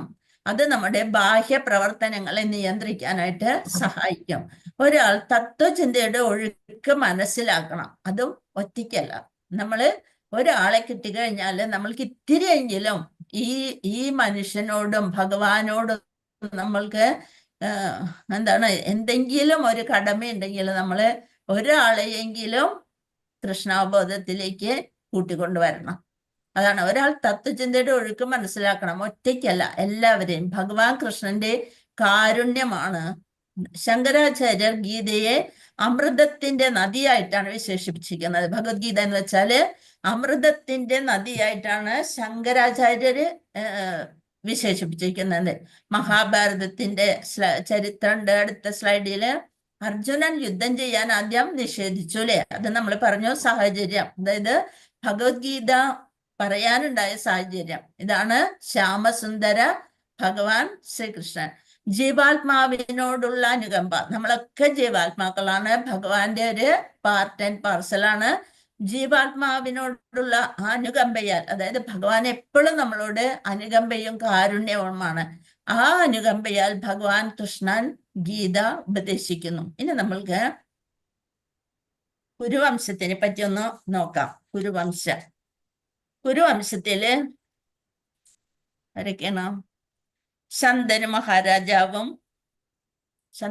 മഹാരാജാവ് അദ്ദേഹം ഗംഗാദേവിയിലെ ഭീഷ്മൻ എന്ന മകനുണ്ടായി. ശന്തനു മഹാരാജാവിന്റെയും ഗംഗാദേവിയുടെയും മകനാണ് ഭീഷ്മ പിതാമഹൻ. ഇനി ശന്തനു മഹാരാജാവിന് വേറൊരു ഭാര്യയുണ്ട്. ആരാണ്? സത്യവതി. സത്യവതിയിലുള്ളതാണ് ചിത്രാംഗദനും വിചിത്രവീര്യനും. ചിത്രാംഗദൻ, ഇവിടെ ചിത്രംഗഡ എന്നാണ് എഴുതിയിരിക്കുന്നത്, പക്ഷെ അതല്ല, ചിത്രാംഗദനും വിചിത്രവീര്യനും. ഹരേ കൃഷ്ണ. ചിത്രാംഗദനും വിചിത്രവീര്യനും. ഇനി സത്യവതി തന്നെ പരാശര മുനിയിലുള്ളതാണ് വ്യാസദേവൻ. സത്യവതിക്ക് പരാശര മുനിയിലുള്ള മകനാണ് വ്യാസദേവൻ. വ്യാസദേവൻ എന്ന് പറയുന്നത് ഭഗവാന്റെ തന്നെ അവതാരം തന്നെയാണ്, അല്ലെ? അക്ഷര അവതാരമായിട്ട് വന്നിരിക്കുന്നതാണ് വ്യാസദേവൻ. ഇനി ഇവിടെ ശന്തനു മഹാരാജാവിന്റെ മരണശേഷം വിചിത്രവീര്യനും പിന്നെ ആരാണുള്ളത്? ചിത്രാംഗദൻ. വിചിത്രവീര്യന്റെ ജ്യേഷ്ഠ സഹോദരനായിരുന്നു ചിത്രാംഗദൻ. അപ്പൊ ഹസ്തിനപുരിയിലെ ഭരണം ഏറ്റെടുത്തു. അപ്പൊ കുട്ടികളില്ലാതെ ഇരുന്ന ചിത്രാംഗദന് കുട്ടികളൊന്നും ഉണ്ടായില്ല, മരണപ്പെടുകയും ചെയ്തു. അപ്പൊ മരണപ്പെട്ടപ്പോള് ചെറുതായിരുന്നു വിചിത്രവീര്യൻ, അധികം വലുതായിട്ടൊന്നുമില്ല, ബാലനായിരുന്നു. അപ്പൊ എന്ത് ചെയ്തു? ഭീഷ്മ പിതാമഹനാണ്. അതിനു മുമ്പ് ഉള്ള കഥകൾ അറിയാന്നോണേ, അല്ലെ? അതായത് ഭീഷ്മരോട് രാജ്യം ഏറ്റെടുക്കരുത് അങ്ങനെയൊക്കെ എന്താണ് അദ്ദേഹം ആരായിരിക്കുന്നു പറഞ്ഞിരുന്നു? അദ്ദേഹം വിവാഹമൊന്നും കഴിക്കില്ല എന്ന് ശപഥം ചെയ്തിട്ടുണ്ടായിരുന്നു, ശപഥം ചെയ്ത് പറഞ്ഞിട്ടുണ്ടായിരുന്നു. അപ്പൊ അത് കാരണം ചിത്രാംഗദൻ മരിച്ചു കഴിഞ്ഞപ്പോ വിചിത്രവീര്യൻ വളരെ ചെറുതായിരുന്നു. വിചിത്രവീര്യനാണ് രാജ്യത്തിന്റെ അവകാശം കൊടുത്തത്. പക്ഷെ വിചിത്രവീര്യന്റെ ചെറുതായിരുന്നത് കൊണ്ട് അദ്ദേഹത്തിന് വേണ്ടി ഭീഷ്മരായിരുന്നു ഭരണം നടത്തി പോന്നത്. അത് കഴിഞ്ഞ് വിചിത്രവീര്യൻ യുവാവായി തീർന്നു. പക്ഷെ അത്ര അങ്ങോട്ട് കാര്യവിവരമൊന്നും ഉണ്ടായില്ല, എപ്പോഴും അസുഖമൊക്കെ ആയിരുന്നു. അപ്പൊ എന്ത് ചെയ്ത് ഭീഷ്മര് ഇവരുടെ കല്യാണാലോചനയ്ക്കൊക്കെ ഭീഷ്മരതാണ് അതിന് നേതൃത്വം ഏറ്റെടുത്തത്. കാശിയിലെ രാജാവ് തന്റെ 3 പെൺമക്കൾക്കായിട്ട് സ്വയംവരം നടത്തുന്നതായിട്ട് ഭീഷ്മർക്ക് അറിയാൻ സാധിച്ചു. അപ്പൊ ഭീഷ്മര് എന്ത് ചെയ്ത് വിചിത്രവീര്യന് വേണ്ടി അവിടെ ചെന്ന് സ്വയംവരത്തില് പങ്കെടുക്കാനായിട്ട് ചെന്നു. എന്നിട്ട് എന്ത് ചെയ്തു? 3 പേരെ അവിടെ നിന്ന് തട്ടിക്കൊണ്ടു പോന്നു. ആര്? അംബിക, അംബാലിക. 3 പേരെ, കാശി രാജാവിന്റെ 3 പെൺമക്കളെയും ഭീഷ്മര് ബലം പ്രയോഗിച്ചുകൊണ്ട് 3 പേരെയും തന്റെ രാജ്യത്തേക്ക് തട്ടിക്കൊണ്ടുവന്നു. അപ്പൊ വഴിയിൽ വെച്ച് അംബ പറഞ്ഞു, ഞാൻ ഒരാളെ സ്നേഹിക്കുന്നുണ്ടെന്ന് പറഞ്ഞിട്ട് ആ ശാലനെ വിവാഹം കഴിക്കാൻ ആഗ്രഹിക്കുന്നു എന്ന് പറഞ്ഞിട്ട് അംബയെ അവിടെ അവളുടെ ആഗ്രഹത്തിന് വിട്ടുകൊടുത്ത് അംബികയെയും അംബാലികയെയും കൊണ്ടുവന്ന് വിചിത്രവീര്യനെ കൊണ്ട് കല്യാണം കഴിപ്പിച്ചു. അങ്ങനെ അംബയ്ക്കാണെന്നുണ്ടെങ്കിൽ പിന്നീട് ആ കല്യാണം നടത്താൻ സാധിച്ചില്ല. അംബ അവിടെ ആത്മഹത്യ ചെയ്യുകയുണ്ടായി. എന്നിട്ട് ആരായിട്ട് പുനർജനിച്ചു? ശിഖണ്ഡിയായിട്ട് പുനർജനിച്ചു. ഇതൊക്കെ നമ്മളെ പുരാണത്തില് വായിച്ചിട്ടുള്ളതാണ്, അല്ലെ? അപ്പൊ വിചിത്രവീര്യന് ഇവരിലൊന്നും മക്കളുണ്ടായിരുന്നില്ല, മക്കളുണ്ടായില്ല. അത് കഴിഞ്ഞിട്ട് എന്ത് ചെയ്ത് മക്കളില്ലാതെ തന്നെ അദ്ദേഹം ക്ഷയരോഗബാധിതനായിട്ട് മരിക്കുകയും ചെയ്തു വിചിത്രവീര്യൻ. അപ്പൊ എന്ത് ചെയ്തു? അംബികയ്ക്കും അംബാലികയ്ക്കും മക്കളൊന്നുമില്ല. വീണ്ടും രാജ്യം അനാഥമാകുന്നു കണ്ടിട്ട് എന്ത് ചെയ്തു? വിചിത്രവീര്യൻ മരിക്കുകയും ചെയ്തു. അങ്ങനെ രാജ്യത്തിന് കിരീടാവകാശം ഇല്ലാതെ കണ്ടപ്പോ സത്യവതി ഭീഷ്മരോട് പറഞ്ഞു, ഭീഷ്മരോട് ഇവരെ കല്യാണം കഴിക്കാൻ പറഞ്ഞു. പക്ഷെ ഭീഷ്മര് ബ്രഹ്മചാരിയാണെന്ന് പറഞ്ഞുകൊണ്ട് ഭീഷ്മര് സമ്മതിച്ചില്ല. അപ്പൊ സത്യവതിയുടെ തന്നെ പുത്രനായ ആരാണ്? വ്യാസദേവനോട് അവർക്ക് ഇങ്ങനെ എന്താണ് വ്യാസനോട് പറഞ്ഞു ഇവരെ കല്യാണം കഴിക്കണം എന്ന് പറഞ്ഞുകൊണ്ട് ആ വിവാഹം കഴിക്കാൻ പറഞ്ഞു. അങ്ങനെ വേദവ്യാസനാണ് അവരെ വിവാഹം കഴിച്ചു. സത്യവതിയുടെ പുത്രനായ വേദവ്യാസനെ കൊണ്ട് വിവാഹം കഴിപ്പിച്ചു. അംബികയില് ധൃതരാഷ്ട്രം ഉണ്ടായി. ഇവിടെ പറഞ്ഞിട്ടുണ്ട്. അംബികയില് ധൃതരാഷ്ട്ര, അംബാലികയില് പാണ്ഡു. അംബാലികയില് പാണ്ഡു ഉണ്ടായി. പിന്നെ ഒരു വേലക്കാരിയിൽ നിന്ന് ആരുണ്ടായി? പിന്നെ ഒരാൾ ആരാണ്? വിദുരര്, അല്ലെ? പക്ഷെ വിദുരർക്ക് രാജ്യാവകാശം ഒന്നും കൊടുത്തില്ല. പക്ഷെ ഉപദേഷ്ടാവായിരുന്നു. ഏറ്റവും നല്ല അറിവുണ്ടായിരുന്നത് ആർക്കായിരുന്നു? വിദുരർക്കായിരുന്നു. അപ്പൊ അത് നമ്മൾ ഇനി ശരിക്കും പഠിക്കുമ്പോ ഒക്കെ മനസ്സിലാവും. നിങ്ങൾക്ക് എല്ലാവർക്കും ഈ കഥയൊക്കെ അറിയണതാണ്, എന്നാലും പറഞ്ഞത് മാത്രം. അതായത് ധൃതരാഷ്ട്രം, പാണ്ഡു. അപ്പൊ കുരുവംശത്തിന്റെ പിതാവാണ് വ്യാസദേവൻ. അതൊക്കെ പരീക്ഷകളിലൊക്കെ ചോദ്യങ്ങൾ വരുന്നതാണ്. ധൃതരാഷ്ട്രന്റെ കുരുവംശത്തിന്റെ പിതാവാണ് ശരിക്കും വ്യാസദേവനാണ്. ധൃതരാഷ്ട്രനും പാണ്ഡു ഉണ്ടായിരുന്നു. പാണ്ഡു ധൃതരാഷ്ട്രന്റെ ഭാര്യയാണ് ഗാന്ധാരി, അല്ലെ? ധൃതരാഷ്ട്ര അന്ധനായിരുന്നു. അപ്പോ ഗാന്ധാരിനെ കല്യാണം കഴിച്ചു. ഗാന്ധാരിയുടെ ആങ്ങളെയാണ് ആരാണ്? ഗാന്ധാരിയുടെ ആങ്ങളെയാണ് ശകുനി. പിന്നെ പാണ്ഡു കല്യാണം കഴിച്ചത് കുന്തിയെ പിന്നെ മാദ്രിയെയും രണ്ടുപേരെ കല്യാണം കഴിച്ചു. പാണ്ഡു കുന്തി ദേവിയില് ആരൊക്കെ ഉണ്ടായി? കർണൻ, യുധിഷ്ഠിരൻ, ഭീമൻ, അർജുനൻ. അപ്പൊ പാണ്ഡുവിന്റെ നിർദ്ദേശം അനുസരിച്ചാണ് ഈ 3 മക്കള്. കർണൻ ആദ്യം ഉണ്ടായതാണ്. പിന്നെ യുധിഷ്ഠിരനും ഭീമനും അർജുനനും കുന്തി ദേവി അതായത് നമ്മുടെ ദുർവാസ മഹർഷിയിൽ നിന്ന് കിട്ടിയ വരത്തിനനുസരിച്ച് ഓരോ ദേവന്മാരെ പ്രാർത്ഥിച്ചുകൊണ്ട്, അതായത് പാണ്ഡുവിന് മക്കൾ ഉണ്ടാവില്ല. അപ്പൊ അതുകൊണ്ട് പാണ്ഡുവിന്റെ അനുവാദത്തോടുകൂടി, അപ്പൊ അത് പാണ്ഡവന്മാർ തന്നെ അല്ലെ കൗരവന്മാർ തന്നെ എന്ന് അറിയപ്പെടുന്നത് അതുകൊണ്ടാണ്. പാണ്ഡുവിന്റെ നിർദ്ദേശത്തോടു കൂടി ദേവന്മാരിൽ നിന്ന് യുധിഷ്ഠിരൻ, ഭീമൻ, അർജുനൻ. എന്നിട്ട് പിന്നെയും പറഞ്ഞപ്പോൾ കുന്തിദേവി സമ്മതിച്ചില്ല. 3 പേര് നിർത്തി. 2 പേര് മാദ്രിയുടെ മക്കളാണ് നകുലൻ, സഹദേവൻ. പിന്നെ പാണ്ഡുവിന് അങ്ങനെ ഒരു വരം കിട്ടിയിട്ടുണ്ട്. ഒരു വരമല്ല, ഒരു ശാപം കിട്ടിയിട്ടുണ്ടായിരുന്നു. ഒരു മാനുകള് സംയോഗത്തിൽ ഏർപ്പെട്ടുകൊണ്ടിരിക്കുമ്പോ മാനുകളെ കൊന്നു, അല്ലെ? ആ സമയത്ത് പാണ്ഡുവിന് ഒരു ശാപം ലഭിച്ചു. എന്താണ്? അതൊരു മുനികളായിരുന്നു. ഇനിയും അങ്ങനെ മൈഥുനത്തിൽ ഏർപ്പെടുമ്പോൾ സ്വയം മരിച്ചു പോട്ടെ എന്ന് ശാപം കിട്ടിയിട്ടുണ്ടായിരുന്നു. അതറിഞ്ഞുകൊണ്ട് തന്നെ കുന്തിദേവിയും മാദ്രിയും വളരെ ശ്രദ്ധിച്ചിരുന്നു. പക്ഷെ ഒരു ദിവസം പാണ്ഡു മാദ്രിയെ സമീപിച്ചപ്പോൾ പാണ്ഡു അങ്ങനെ തന്നെ മരിച്ചു പോകുന്നുണ്ടാവുന്നത്. മാദ്രിയും അപ്പോൾ തന്നെ ജീവൻ ത്യജിക്കുകയാണ് ചെയ്യണത്. അങ്ങനെ യുധിഷ്ഠിരനും ഭീമൻ, അർജുനൻ, നകുലൻ, സഹദേവൻ ഇവരുടെ എല്ലാവരുടെയും ഭാര്യയാണ് ദ്രൗപദി. പിന്നെ അർജുനന്റെ ഭാര്യയാണ് സുഭദ്ര. സുഭദ്രയുടെയും അർജുനന്റെയും മകനാണ് അഭിമന്യു. പിന്നെ അഭിമന്യുവിന്റെ മകനാണ് പരീക്ഷിത്ത് മഹാരാജാവ്. പിന്നെ സുഭദ്രയുടെ സഹോദരങ്ങളാണ് കൃഷ്ണനും ബലരാമനും. പരീക്ഷിത്തിന്റെ മകനാണ് ജനമേജയ. ഇത്രയാണ് നമ്മുടെ. പിന്നെ ഇവിടെ ഗാന്ധാരി, ധൃതരാഷ്ട്രയുടെയും ഗാന്ധാരിയുടെയും പുത്രന്മാരാണ് ദുര്യോധനൻ, ദുശ്ശള ഒരു സഹോദരി, ദുശാസനൻ, പിന്നെ 98 ആൺമക്കൾ. ഇതാണ് നമ്മുടെ ചാർട്ടിലുള്ളത്. എല്ലാവർക്കും ഒരുവിധം പിടികിട്ടിയെന്ന് വിചാരിക്കണം. എന്തെങ്കിലും സംശയം ഉണ്ടോ ഇതില്?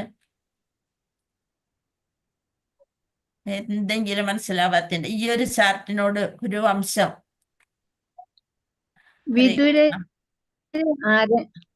വിദുരരുടെ അമ്മേന്റെ പേരെന്താ? വിദുരര് ഒരു ദാസി എന്നാണ് പറഞ്ഞിരിക്കണം മാതാജി. ശരിക്കും അമ്മയുടെ പേര് നാളെ ഒന്ന് യൂട്യൂബിൽ നോക്കിയിട്ട് അല്ലെന്നുണ്ടെങ്കിൽ ആരോടെങ്കിലും ചോദിച്ചിട്ട് പറഞ്ഞുതരട്ടെ മാതാജി. ശരി. ദാസിപുത്രൻ എന്നാണ് എല്ലായിടത്തും അങ്ങനെ പറഞ്ഞിരിക്കുന്നത്. അതായത് ഇവരുടെ കൂടെ അംബിക അംബാലികയുടെ കൂടെ അവരെ ദാസിയും കൂടെ വന്നു എന്നാണ് പറയണത്. ആ ദാസിയാണ്, അതായത് വ്യാസദേവൻ അത്രയും രൂപത്തിലൊക്കെ ഒരു ഭയങ്കര വ്യത്യാസമുള്ള, ആരും കണ്ടാല് അങ്ങനെ ഒരു ഭീകര ഒരു രൂപമായിരുന്നു. അപ്പോ നമ്മുടെ അംബിക അദ്ദേഹത്തിനെ കണ്ടപ്പോൾ കണ്ണടച്ചു എന്നാണ് പറയണത്. അതുകൊണ്ട് ധൃതരാഷ്ട്ര അന്ധനായി തീർന്നു. പിന്നെ വ്യാസദേവനെ കണ്ടപ്പോൾ അംബാലിക വളരെ വിരൂപൻ എന്നുള്ളൊരു മട്ടിൽ നോക്കി. അപ്പൊ അതുകൊണ്ട് പാണ്ഡുവിനാകെ ആ ശരീരത്തിന്റെ ഒരു പ്രകൃതി പാണ്ഡുവിന് വരാൻ കാരണം അതുകൊണ്ടാണെന്ന് പറയുന്നത്. പക്ഷെ ദാസിക്ക് വ്യാസ ഭഗവാനിൽ നിന്ന് പ്രാപിച്ചപ്പോഴേ യാതൊരു വിഷമവും തോന്നിയില്ല. അപ്പൊ അതുകൊണ്ട് ഏറ്റവും ഭംഗിയുള്ള ശരിയായിട്ടുള്ള ഒരു മകനാണ് വിദുരരായിട്ട് വന്നത്. പക്ഷേ ധൃതരാഷ്ട്രം പാണ്ഡുവും അദ്ദേഹത്തെ രാജ്യത്തിന് ഇത് കൊടുക്കാനായിട്ട് സമ്മതിച്ചില്ല. പക്ഷെ ഉപദേഷ്ടാവായിട്ട് അദ്ദേഹം അവിടെ ഇവരുടെ ഭീഷ്മ പിതാമഹനെ ഒന്നും സമ്മതിച്ചില്ല. അദ്ദേഹം കൊട്ടാരത്തിൽ നിന്ന് പോകാൻ സമ്മതിക്കാത്തതുകൊണ്ട് അവിടെ തന്നെ ഇവരുടെ എല്ലാ കാര്യങ്ങളും നയതന്ത്രത്തിലെല്ലാം ഉപദേശങ്ങൾ കൊടുക്കുന്നത് വിദുരരായിരുന്നു. ഭഗവാന്റെ വലിയ ഭക്തനായിരുന്നു വിദുരൻ. ഹരേ കൃഷ്ണ. ഹരേ കൃഷ്ണ മാതാജി. ദാസിയുടെ പേര് മാധുരി. മാധുരി ആര്? ദാസി ഉണ്ടായിരുന്നില്ലേ? ദാസിയുടെ പേരാ മാധുരി. ഇവിടെ പാണ്ഡുവിന്റെ ഭാര്യയുടെ പേര് മാധുരി ഉണ്ട് കേട്ടോ മാതാജി. രണ്ട് മാധുരി തന്നെയാണോ? അല്ല, പാണ്ഡുവിന്റെ ഭാര്യയുടെ പേര് ഇതല്ലേ? ഒന്ന് ഗാന്ധാരി, ഒന്ന് അല്ല മാതാജി. പാണ്ഡുവിന്റെ ഭാര്യ ഒന്ന് കുന്തി, ഒന്ന് മാധുരി.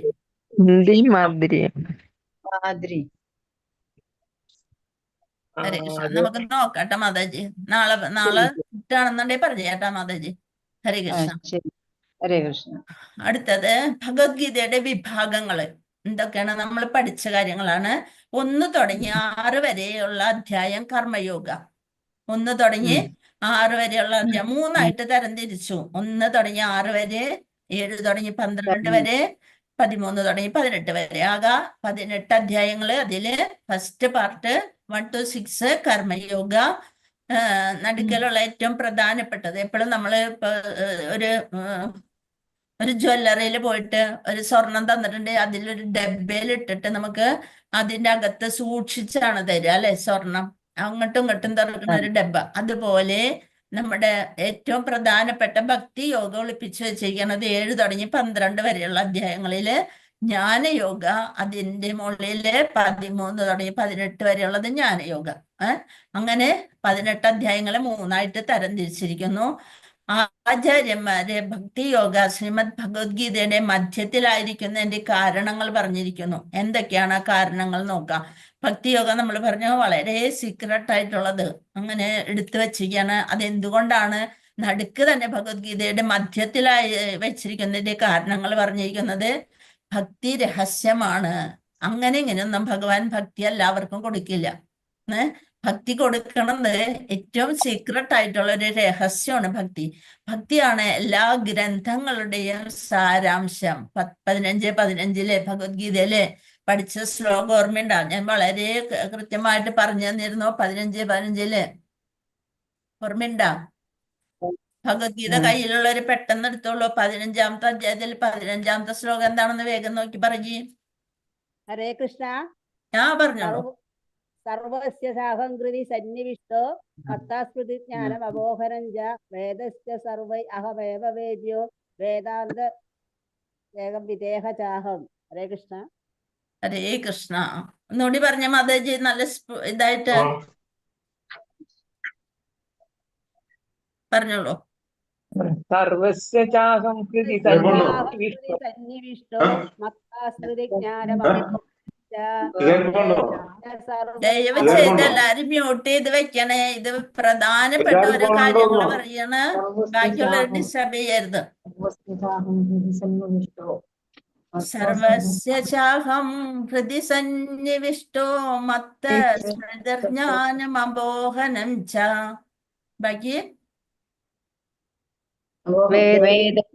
സർവൈരഹമേവ വേദ്യോ വേദാന്ത. ഹരേ കൃഷ്ണ. എല്ലാത്തിന്റെയും വേദങ്ങൾ ഉണ്ടാക്കിയതും എല്ലാം ഭഗവാൻ തന്നെ എന്ന് കാണിക്കുന്നതാണ് അല്ലെ. അപ്പൊ ഭക്തിയാണ് എല്ലാ ഗ്രന്ഥങ്ങളുടെയും സാരാംശം എന്ന് ഭഗവാൻ തന്നെ പറഞ്ഞിരിക്കുന്നു. 2ാമത്തെ പോയിന്റ് എന്താ? ഭക്തി ഇല്ലാതെ കർമ്മം ചെയ്താലും ജ്ഞാനയോഗവും. ഇവിടെ യോഗം എന്ന് പറയുന്നത് ഭഗവാനോട് ചേർന്നിരിക്കല്ലേ അല്ലെ. എല്ലാം ഭഗവാനിൽ ചേർത്ത് വെച്ചുകൊണ്ടുള്ള കർമ്മയോഗവും ജ്ഞാനയോഗവും ജീവനില്ല. ഭക്തിയാണ് അതിന് ജീവൻ നൽകുന്നത്. അതായത് ഭഗവാൻ ചേർന്ന് വരുമ്പോൾ മാത്രമാണ് എല്ലാത്തിനും ജീവൻ ഉണ്ടാകുന്നത്. പൊതുവെ മനുഷ്യർ അടുപ്പത്തിലാകാതെ രഹസ്യമായ കാര്യങ്ങൾ വെളിപ്പെടുത്തില്ല, അല്ലെ? നമ്മളെ ഏറ്റവും ഫ്രണ്ട്സിനോട് തന്നെ അല്ലെന്നുണ്ടെങ്കിൽ വീട്ടിലെ ഏറ്റവും വേണ്ടപ്പെട്ടവരോടാണ് നമ്മൾ അടുപ്പത്തിലാകാതെ ഒന്നും രഹസ്യങ്ങളൊന്നും പറയില്ല.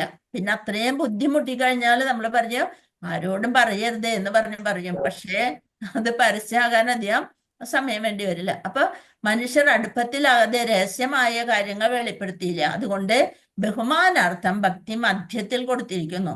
പിന്നെ ഏറ്റവും പ്രാധാന്യമുള്ളതിനാൽ ഭക്തി മധ്യത്തിൽ കൊടുത്തിരിക്കുന്നു. വീണ്ടും പറയാണ്, ഉദാഹരണം, തന്റെ സൈന്യത്തോടൊപ്പം യാത്ര ചെയ്യുന്ന രാജാവ് മധ്യത്തിലാണ്. അങ്ങനെ അദ്ദേഹം സുരക്ഷിതനാണ്. ഇപ്പൊ പ്രധാനമന്ത്രിയുടെ ഏതോ ഒരു പ്രസിഡന്റിന്റെയും ഒക്കെ ഇത് പോകുമ്പോൾ, വാഹന വ്യൂഹം പോകുമ്പോൾ മുന്നിലും പിന്നിലും അതിന്റെ സെക്യൂരിറ്റീസ് ഉണ്ടാവും, അല്ലെ? അവരുടെ അംഗരക്ഷകരുടെ വാഹനങ്ങളൊക്കെ പോയി കഴിഞ്ഞ് അവര് അങ്ങോട്ടും ഇങ്ങോട്ടും ശ്രദ്ധിച്ചുകൊണ്ടാണ് പ്രധാനമന്ത്രിയായാലും പ്രസിഡന്റിനായാലും പ്രധാനപ്പെട്ട ഏത് നേതാക്കളെ ആയാലും കൊണ്ടുപോകുന്നത്. അപ്പൊ അത്രയും ഇതായിട്ട് അവിടെ അത് അവര് മധ്യത്തിലാണ്. അങ്ങനെ അദ്ദേഹം സുരക്ഷിതനാണ് എന്ന് പറയണം. ഇത് ശ്രീലപ്രഭുവിന്റെ വ്യാഖ്യാനം എഴുതിയ വൈഷ്ണവരെയാണ് ഇവിടെ നേരത്തെ പറഞ്ഞതാണ്. ഭഗവത്ഗീതയില് ആകെ 700 ശ്ലോകങ്ങളുണ്ട്. അത് ആ ശ്ലോകങ്ങളെ എങ്ങനെയാണ് വിഭജിച്ചിരിക്കുന്നത്? ആകെ ധൃതരാഷ്ട്രയാണ് ആദ്യത്തെ ശ്ലോകം എന്ന് നമ്മൾ പറഞ്ഞു കഴിഞ്ഞാണ് അത് ഒരു ശ്ലോകം മാത്രമാണ് ധൃതരാഷ്ട്ര പറഞ്ഞത്. ധൃതരാഷ്ട്ര ഉവാച, ധൃതരാഷ്ട്ര പറഞ്ഞു എന്ന് പറഞ്ഞുകൊണ്ടാണ് നമ്മുടെ കുരുക്ഷേത്ര യുദ്ധക്കളത്തിലെ സൈന്യ നിരീക്ഷണം എന്ന ഭഗവത്ഗീതയുടെ 700 ശ്ലോകങ്ങൾ ആരംഭിക്കുന്നത്. അപ്പൊ ഒരു ശ്ലോകം ധൃതരാഷ്ട്ര പറഞ്ഞു. പിന്നെ ധൃതരാഷ്ട്രം വേണ്ടിയിട്ടില്ല. പിന്നെ എല്ലാം പറഞ്ഞു കൊടുക്കുന്നത് സഞ്ജയൻ ആണ്. ഭഗവാൻ ഇന്നത് പറഞ്ഞു, അർജുനൻ ഇത് പറഞ്ഞു എന്നൊക്കെ പറഞ്ഞുകൊണ്ട് സഞ്ജയന്റേതായ കുറച്ച് ശ്ലോകങ്ങളുണ്ട്. സഞ്ജയന്റേതായത് 41 ശ്ലോകങ്ങൾ സഞ്ജയനാണ് പറയണത്. അതില് ഏറ്റവും കൂടുതൽ പറയണത് ഭഗവാന്റെ ഉപദേശം, ഭഗവാന്റെ വാണിയാണ്, അല്ലെ? ഭഗവാന്റെ ഗീതമാണ്. അപ്പൊ ഭഗവാൻ ശ്രീകൃഷ്ണൻ 574 ശ്ലോകങ്ങള് നമ്മുടെ ഭഗവത്ഗീതയിലെ 700 ശ്ലോകങ്ങളില് ഭഗവാൻ ശ്രീകൃഷ്ണന്റേതായിട്ട് 574 ശ്ലോകങ്ങളുണ്ട്. അർജുനൻ പറയുന്നത് 84, സഞ്ജയൻ പറയണത് 41, ധൃതരാഷ്ട്ര പറയണത് 1. ഈ 4 എണ്ണം തമ്മിൽ വിഭജിച്ചു കഴിഞ്ഞാൽ നമുക്ക് പെട്ടെന്ന് അത് കാണാപ്പാടാവും, അല്ലെ? 574 ശ്ലോകം ശ്രീകൃഷ്ണൻ പറയുന്നുണ്ട്. അർജുനൻ എത്ര എണ്ണം പറഞ്ഞു? 84. സഞ്ജയൻ എത്ര പറഞ്ഞു? അതിന്റെ 4 എടുത്തിട്ട് ധൃതരാഷ്ട്രം ഒന്നും കൂടി ചേർത്താൽ 41. പിന്നെ ധൃതരാഷ്ട്ര എത്ര പറഞ്ഞു? 1 ശ്ലോകം. അപ്പൊ എല്ലാവർക്കും ഇപ്പൊ കാണാപ്പാടായിട്ടുണ്ടാവും എന്ന് വിചാരിക്കണ. അപ്പൊ അതിനൊക്കെ ഒരു സൂത്രങ്ങൾ വെച്ച് നമ്മ അങ്ങോട്ട് പഠിച്ചാല് ആകെ എത്ര ശ്ലോകം? 574. അതില് 700 ശ്ലോകത്തില് ഭഗവാൻ ശ്രീകൃഷ്ണൻ പറഞ്ഞത് 574. ഇതൊന്നും വലിയ കാര്യമല്ല കേട്ടോ. എന്നാലും ഇപ്പോഴേതാണെങ്കിൽ നമുക്ക് കാണാപ്പാടം പഠിക്കാനുള്ളൊരു മൂഡ് വേണ്ടേ? അപ്പൊ അതിനു വേണ്ടിയിട്ടാണ് 574, പിന്നെ 84, 41, 1 പഠിച്ചല്ലോ എല്ലാവരും. ഹരേ കൃഷ്ണ. ഇനി ധൃതരാഷ്ട്രവാച നമ്മൾ തുടങ്ങാൻ പോവണം. എത്രയും സമയം ഇനിയുണ്ട് സമയം ഇഷ്ടം പോലെയുണ്ട്.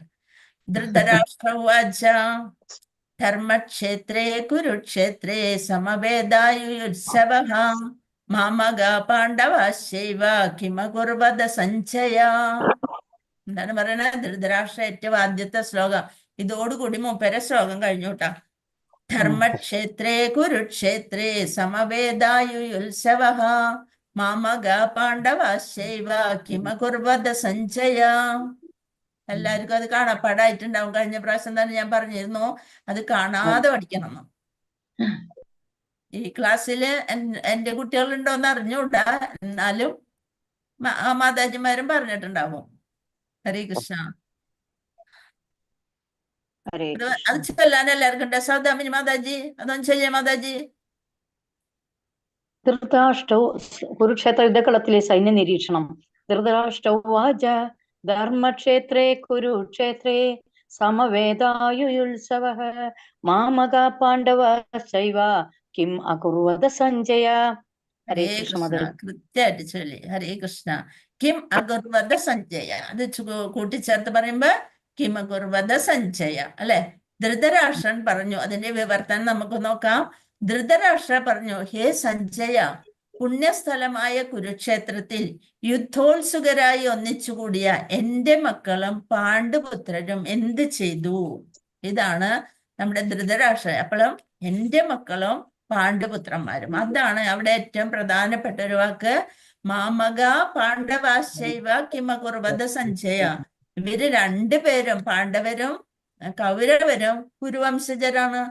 കുരുവംശത്തിന്റെ ചാർട്ടാണ് നമ്മളിപ്പോ തന്നെ പഠിച്ചത്. പാണ്ഡവരും കൗരവരും കുരുവംശജരാണ്. പക്ഷേ നമ്മുടെ ധൃതരാഷ്ട്ര പറയാണ്, എന്റെ മക്കളും പാണ്ഡുപുത്രരും എന്ത് ചെയ്തു? പാണ്ഡുപുത്രർ, അതായത് വംശ പാരമ്പര്യം പോലും നിഷേധിച്ചു പാണ്ഡുപുത്രർക്ക്. അപ്പൊ അത്രയും അദ്ദേഹം അവരോട് നീതി കാണിക്കുന്നില്ല എന്ന് കാണിക്കാനാണ് ഏറ്റവും ആദ്യം തന്നെ ശ്ലോകത്തിലൂടെ നമുക്ക് മനസ്സിലാണ്.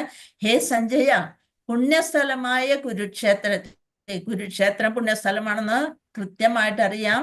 യുദ്ധോത്സുകരായി ഒന്നിച്ചുകൂടിയ എന്റെ മക്കളും പാണ്ഡുപുത്രരും എന്ത് ചെയ്തു എന്നാണ് ചോദിക്കുന്നത്.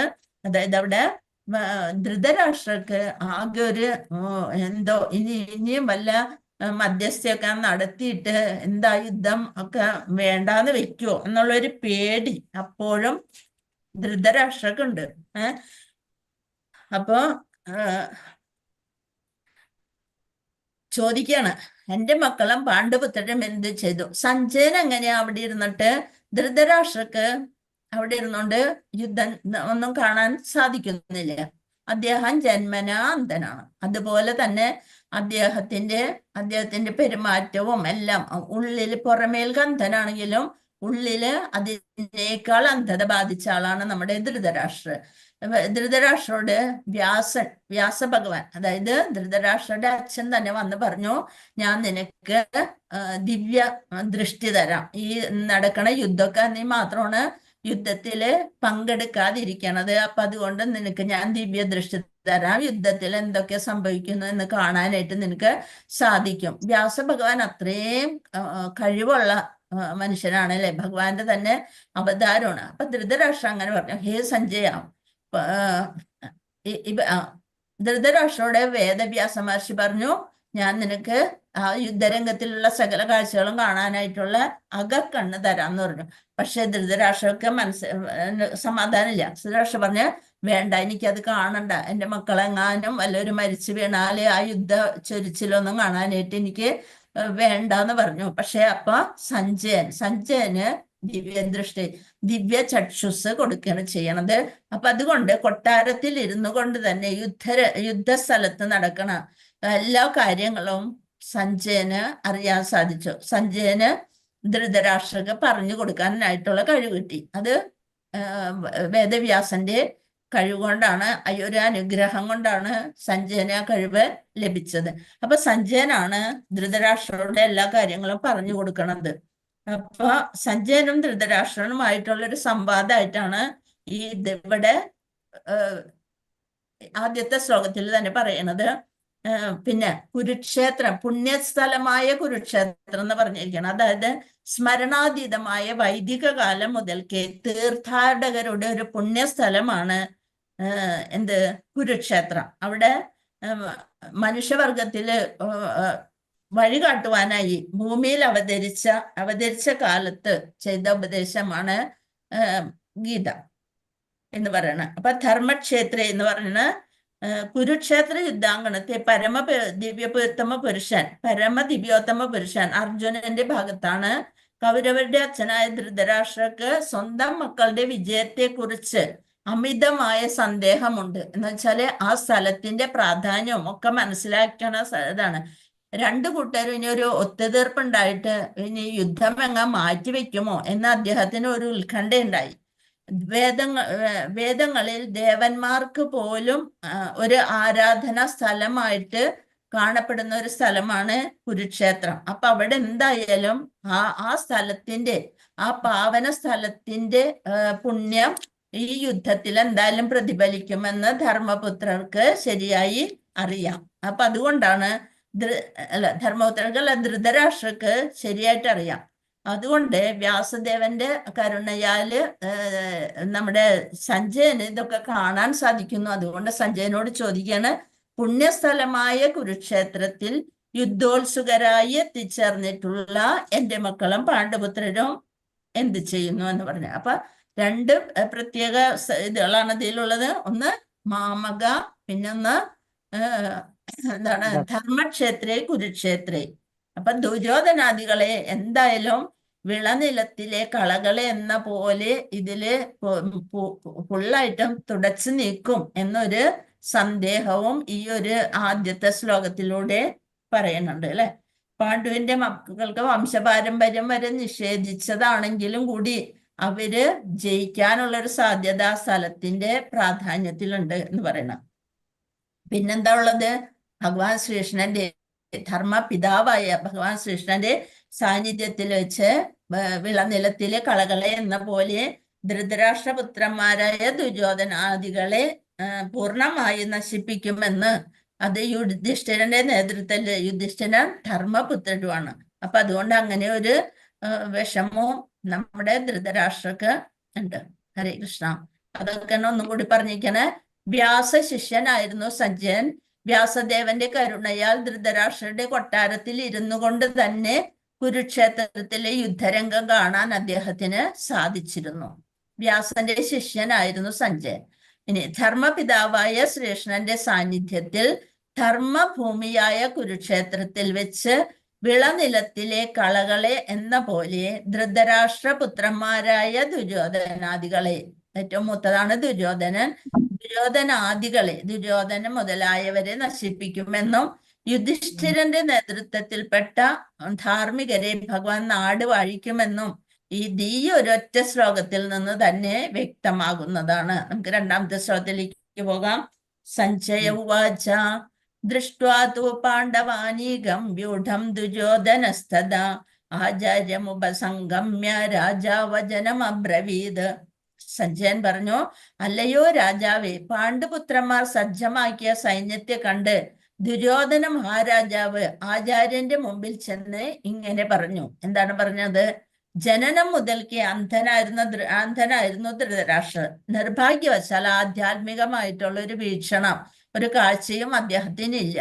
ധർമ്മത്തെ സംബന്ധിച്ചിടത്തോളം തൻ്റെ മക്കളും അത്ര തന്നെ അന്ധരാണെന്ന് അദ്ദേഹത്തിന് നന്നായി അറിയാം. അപ്പൊ അതുകൊണ്ട് അദ്ദേഹത്തിന് ശരിക്കും അറിയാം തൻ്റെ മക്കള് അധാർമികരാണെന്ന്. അതുകൊണ്ട് ദൃഷ്ടാതു പാണ്ഡവാനീകം വ്യൂഢം ദുര്യോധനസ്തദ ആചാര്യമുപസംഗമ്യ രാജാവചനം അബ്രവീത്. അപ്പൊ ദ്രോണരാണ്. ദ്രോണരുടെ അരിയത്ത് പോയിട്ട് പറയാണ്, പാണ്ഡവന്മാര് സജ്ജമാക്കിയിരിക്കുന്ന ആ ഇത് വ്യൂഢം ദുര്യോധനസ്തദ ആചാര്യമുപസംഗമ്യ രാജാവചനം അബ്രവീത്. അപ്പൊ എന്താണ് പറയണത്? പാണ്ഡവരുടെ സൈന്യബലം കണ്ടപ്പോൾ തനിക്കുണ്ടായ ഭയത്തെ തന്ത്രപരമായിട്ട് ദ്രോണാചാര്യരുടെ മുമ്പിൽ ചെന്ന് ദുര്യോധനൻ പറയ